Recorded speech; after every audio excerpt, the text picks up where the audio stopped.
we're about to put up an electrical panel right here.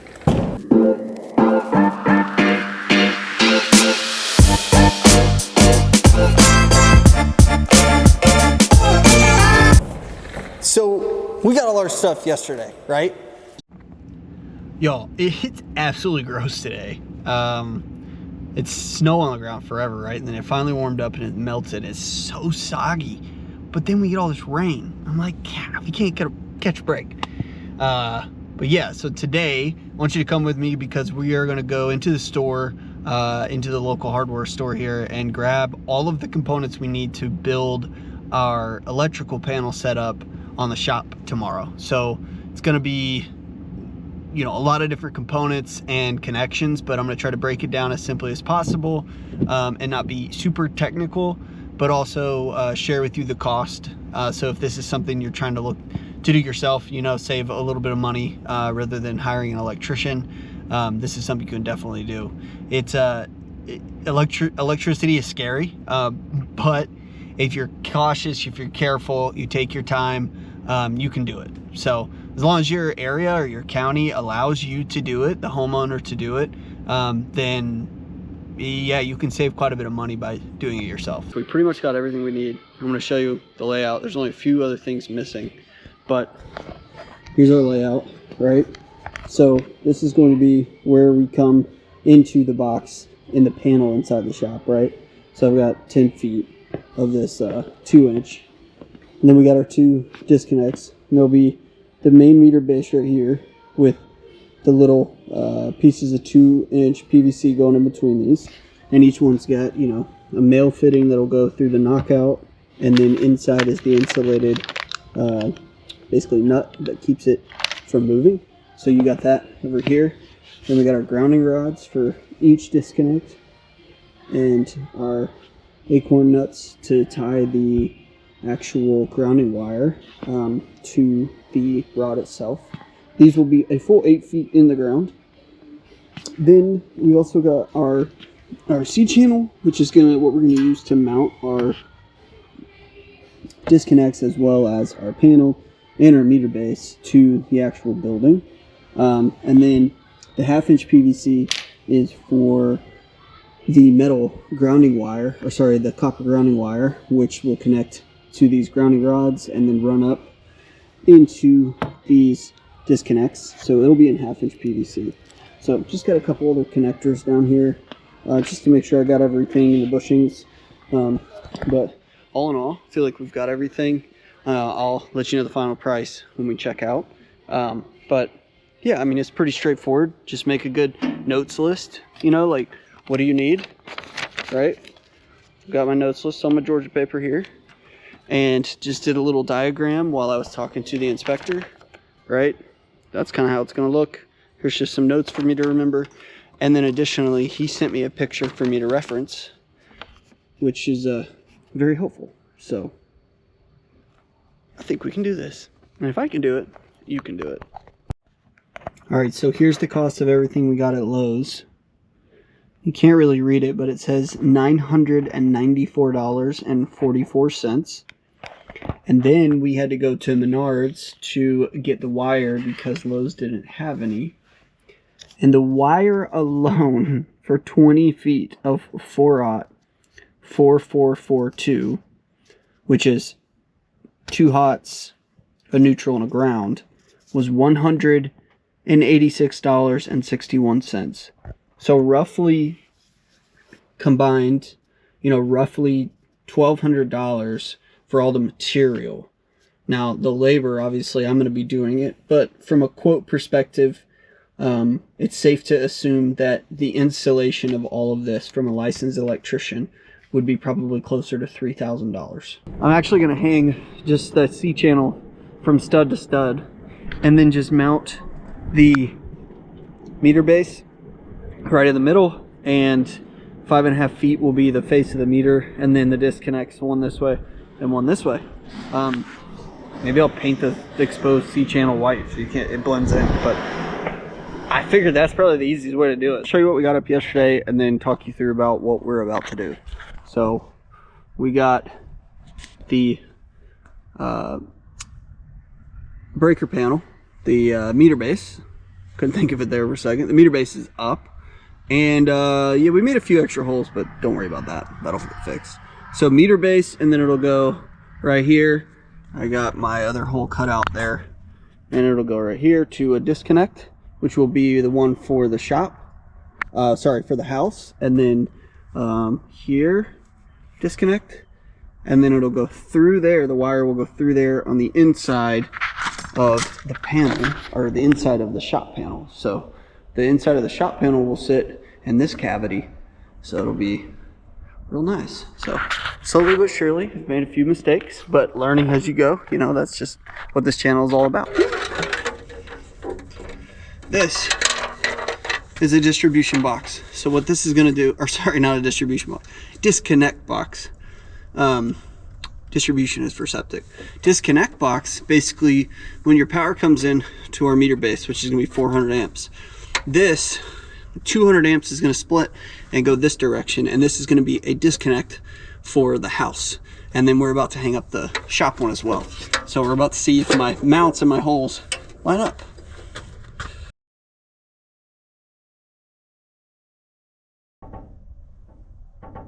Perfect. Boom, baby. There's one done. And we're level. And we're level. And oops. We're level. Shoot down. That's good stuff right there.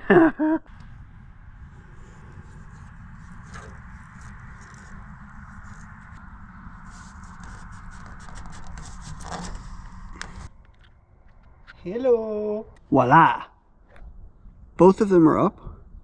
Stable. They ain't going nowhere. And almost perfectly the same size. You can't even really tell this one is an inch longer here because I had to miss this stud here. That bracing right there, the only reason it's exposed is because I wanted to make sure I had at least one place, you know, like where it's tied into the stud. So like this entire thing is not going to move, and then these are attached, you know, obviously behind, but then it's all attached together, so it's not going to move.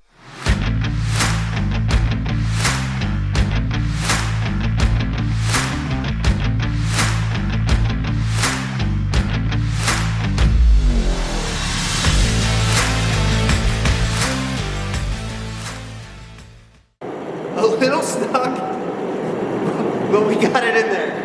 We are officially mounted. All of our panels are mounted and looking good. I'm going to show you what is required to do this job, to you know, actually run all my wire through my wall into my disconnect and then into my panel, from my disconnect to my meter base, and then also for the other disconnect. You're going to need some electrical tape, some colored electrical tape. I got white, blue, and red just in case, you know, just to identify my wires. Some of them have their SEU, and some of them have, actually, correction, I believe they're SER. Basically, SE just stands for service entrance, and then the R stands for reinforced. Basically, it's got the sheathing on the outside. But if they're not labeled with like a white line or a red line, or they're not red, black, white, etc., I got some tape just to ensure that my labels are going to be correct. Some ox guard, same thing as no lax. Because my main panel is now my disconnect, so I've got my meter base and then my disconnect. This is now my quote main panel. My grounding and my neutral will be bonded in this box. So that means that in my sub panel, right inside the shop here, I'm going to have to have a dedicated neutral and then an additional grounding bar right here. The thing you're going to need is some heavy duty snips. I got these from, you know, Menards. They can cut 2-inch aug wire. I've got, sorry, not 2-inch, 2 aug wire. I've got 4 aug wire. And then you need some hex heads for, you know, to tighten down on your wires at your landings, and you need a torque wrench. very serious. This is an extremely important tool that you have to do this job. Pick one up at Harbor Freight. This one was like 20 bucks, I think. But you can see when you come over here that each one of these lugs, right, have to be torqued to a certain spec. So for example, this one right here, you can't read it, but it says the finished torque on these need to be 250 pounds per inch. Every box will have specs for the torque, so just find it on the box. This might be different than the disconnect and the meter base, but they'll all be labeled. So that's what we have to have in order to do this job. We're going to try to button this up as quickly as possible. It is like 25 degrees outside, so I've got my heater on in here. The only bad thing about that is that I've got all my 4/0 wire inside my truck to try to warm it up some so that I can actually bend it, because that stuff is hard to bend even when it is warm. So we're going to see how that goes. So basically what I'm about to do here is I'm about to land my neutral, my two hots, and my ground. And the reason for having neutral and ground separate instead of bonded together like you typically would is that I have an additional disconnect, or in this case, it is now becoming my main disconnect.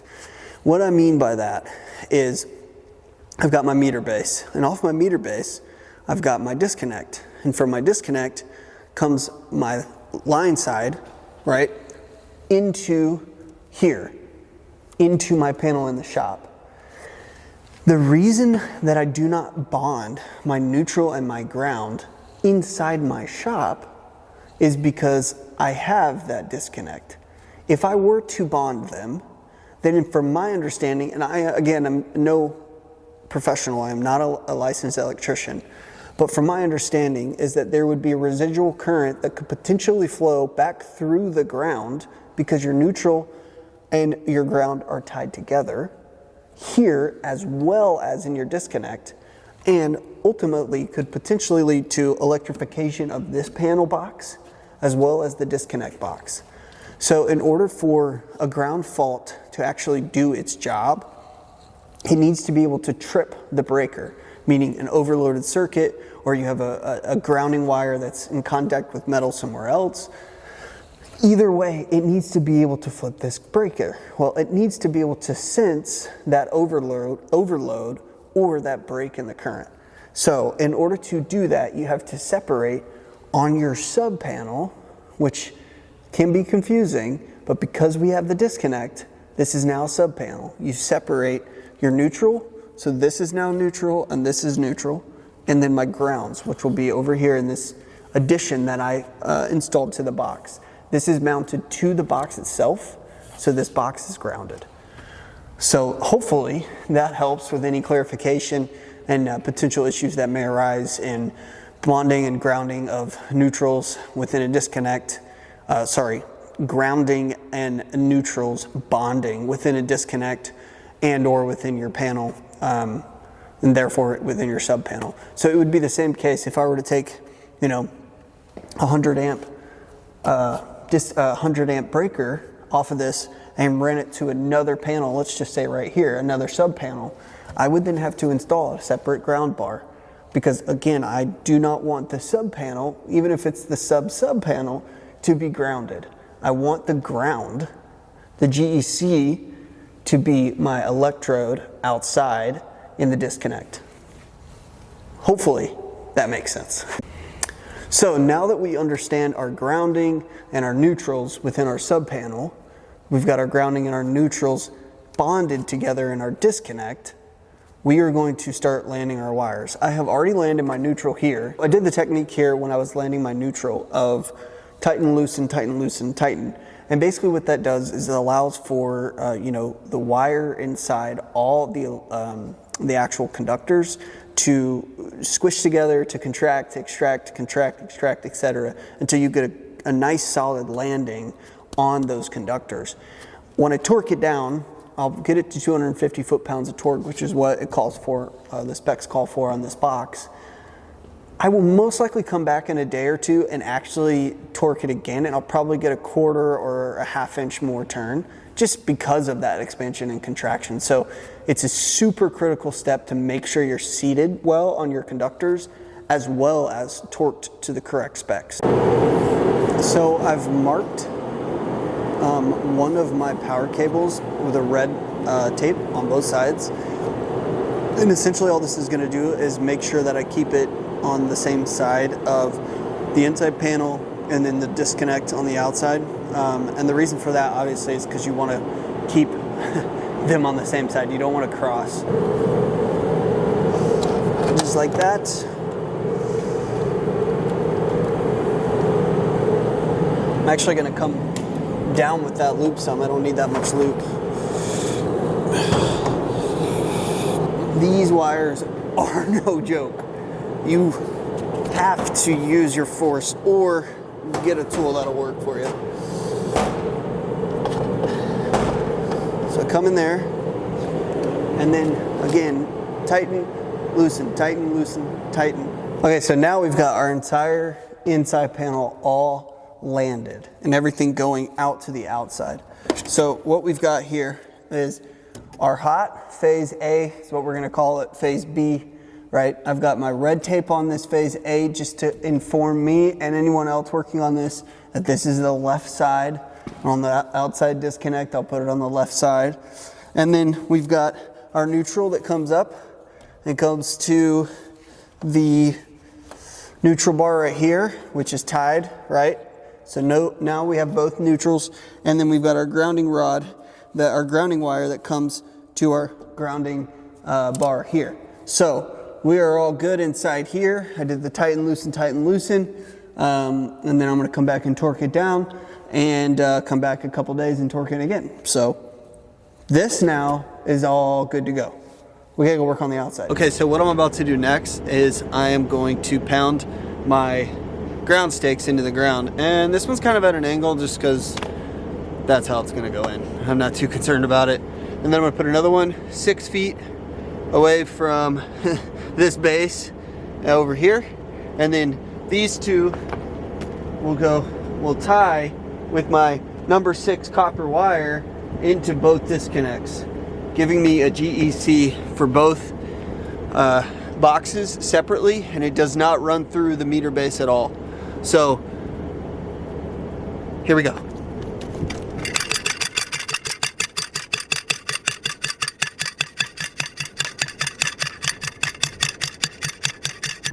That's hard.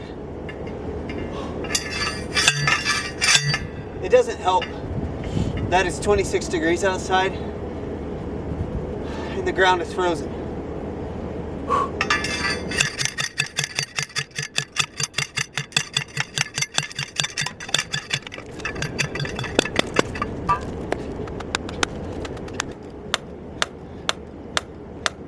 That's one. So the inspector asked me to leave it about 5 to 6 inches above the ground, above grade, so that he can see it obviously. And I'm actually going to backfill dirt all the way up to the edge of the concrete anyway. So once he inspects it and checks it off, I'll probably knock it down a couple more, 2-3 more inches, and then bury it with dirt. So that's the plan. Let's go get the second one. So here's the rod. It's 8 foot long, and I'm using the 5/8 pointed. So this end right here is pointed, and it really helps with driving into the ground. And they need to be at least 6 feet apart.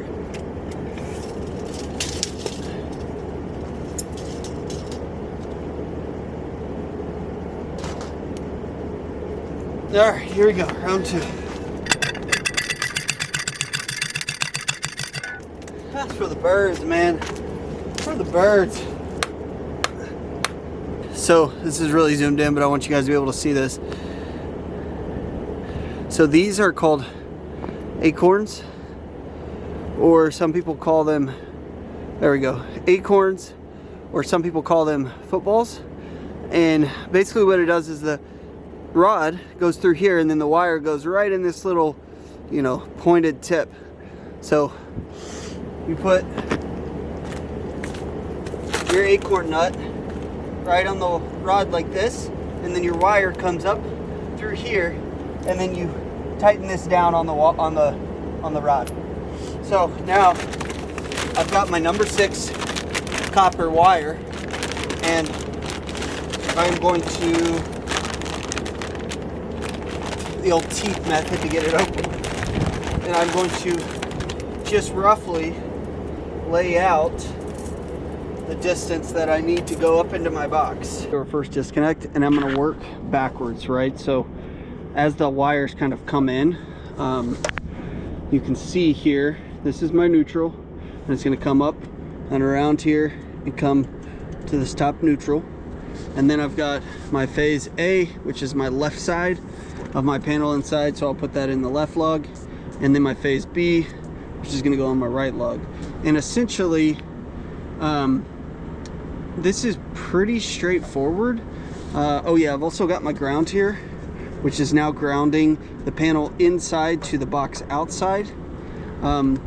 Really the only thing that's important to remember when you're hooking up or when you're landing to, you know, your disconnect is that you're on the correct side. So this is the line side and this is the load side, meaning that the load is going to be coming from the meter base through here to this disconnect and into the line side. So when you put this on, right, like a switch, it pulls the power from the load side to the line side. I have now got the inside shop panel connected to the first disconnect and the disconnect connected to the meter base. Let me show you. So we got our wires coming from inside, right? And my neutral goes all the way around to my line side neutral. And then I've got my 2 powers coming, and they come to my phase A, left side A in the shop, right side B in the shop. I've got my ground coming out from inside the ground bar in the panel inside, tying into my ground bar in the disconnect. GoPro died, sorry about that. So where we were at was I've got my neutral from my disconnect coming all the way through to my neutral on my meter base. I've also got my 2 powers, right? So I've got my 2 hots, excuse me. So I've got my phase A coming through and going to one lead, one side of the meter base. And then I've also got my other phase B supply line coming through and going to the other terminal, one side of the meter base. So now the next step is the shop side is done, right? I could get just this inspected and pass and be okay, but I'm gonna go ahead and do this as well, and then that way I don't have to have another inspection just for this. So what I'm gonna do now is basically the same thing I just did, but I'm only gonna connect to the line side. When it comes time and when we build the house, I'll actually run the load side as well. I'm only gonna connect to the load side, and then when it comes time to us building the house, I'll connect to the line side. My lovely assistant is here. My wife is holding the camera. It's so nice to have somebody else to hold the camera. So we're gonna put the last wire in, and it is our A phase. So we're gonna be coming from this lug right here, which is on the A side of our meter. I determined that it was the A side, just making everything match. So I'm gonna go here, through here, to this A side of the load side of this breaker. Now again, this is the house breaker, so I'm just terminating into the load for now. When we go to build a house, I will actually do the supply line. So the line will come out and come down through here and go down into the ground over to the house. But for now, I'm gonna show you the whole process and the time that it takes to do one wire. So first thing I'll do... I think it just died. No, it didn't. Oh no. Oh. You just gotta tap the screen, didn't you? So the first thing I'm gonna do is I'm gonna push the wire through the tubing. You gotta find kind of like the good route because these wires are thick boys. The third one's always the hardest because it's Easy. coming through. So now got it about where I want it. So what I'm gonna do here, I mean these things are like, they got a lot of force. You really got to bend them. And I want it to terminate, you know, somewhere in here. So I'm going to just pull just a little bit more, and I'm going to bend like this so that I've got a good nice bend, and then push it back through like that. So it goes straight up into my terminal. So I don't have to cut this in. I'm actually going to redo that bend. So come back through. I want it to go right there. So I'm going to bend this. That's what we like right there. And push it just a little bit. And that's going to be perfect. So now what I'm going to do is I'm going to take my pencil and I'm going to mark the sleeve of where I need to trim it. And take this nifty tool I got off Amazon for 10 bucks. You can do 4 gauge, 2 gauge, and then so on. It's really nice, actually.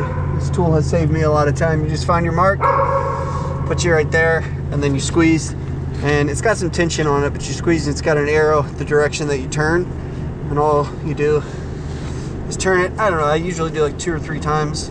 You're really good at and cut the sleeving. Then it's got this other nice little part to it that you put it on the sleeve like this, and you just press down and you pull it off just like that. So that's the first part. Then you take your Nolax, or what else is called ox guard, and you cover it on your exposed wire. And basically this is just anti-corrosion, and also helps the next guy, whoever has to service this, most likely will be me, if it ever needs to be serviced, so that the wires don't seize up. Take my nice little plumbing pipe tool. I have no idea what this is, but works really well, just to cover the entire space, just like that. Then you put it into your socket, get the correct sizing, loosen your breaker lug, just like that, and then you get your sucker in there. And this part is typically the hardest part, because it's got to bend, and these things do not bend. Hold on. You can do it. There we go. There, that's in there now. So, I don't know if you can see in here, Tiff. You see how you can't see any wire exposed? When I let go, it goes like that. That's what you want. You want your sleeving, your sleeve housing to go right up to the bottom of that lug spacer. And then you tighten. Again, we're doing the tighten, loosen method. And then we'll come back in and wrench it down with the torque. Tighten. Loosen. Tighten. One more time, and then tighten again. So that ensures that you've seated properly and that this has got good connection. Again, we'll come back in and torque it to the specs that are on this tag right here, which I think all of these are 250 pounds of torque per inch. So now we will move to the other side, and we just repeat the process. This one was gonna be pretty easy because I made it easy for myself. We are gonna go right here to this lug. So we're just gonna make sure we got good path, and that we're not bending like crazy, or we're not kinking or anything like that. So again, you do the same thing here. I'm gonna mark the top of the spacer as to where I wanna cut my wire first, right? Because I got excess. Grab my Sawzall. I was using snips, but the Sawzall works so much faster.